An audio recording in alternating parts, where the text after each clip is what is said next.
কি গো গ্যাস ইনি বই আছে নাকি? বই তো আছে। এই তুই কত দি কি গুস্ত খাই আইছস? আমার তো মন হইতাছে গ্যাস বোধহয় স্পেশাল দিয়ে খাই আছে কারণ নেবো কথা ওদের করতেছে। আমি তো খাইছি গুস্ত ফ্রাই দিয়ে।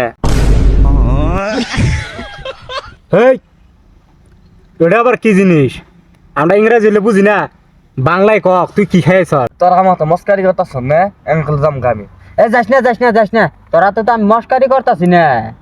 তুই কি গুস্ত খাইছস এডে খালি আমাক ক। আমি কহা একটা শর্ত আছে। কি শর্ত?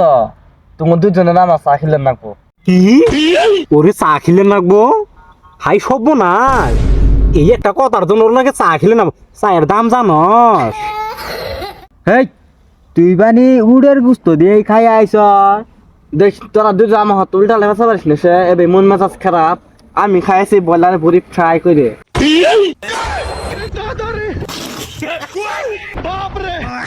কি রে এ তো কই কি তুই ই সামান্য একটা কথার জন্য তুই তোরে চা খেলে পারছিলাম আর তুই মুরগির ভুড়ি দিয়ে ফ্রাই করে খাইছস? ভাই ওর ধরো তো তুমি রে। এই তুই উঠতে দিকে দি তোরে যে এত অন্ধরে কইতাছি তুই এই কথাটা আগেই কইতি মুরগি ভুড়ি দিয়ে খাই আইছস। তোরে হাঙ্কা আমি চাখিলে মু তোরে তাকে দূর হই বইতাম আমি।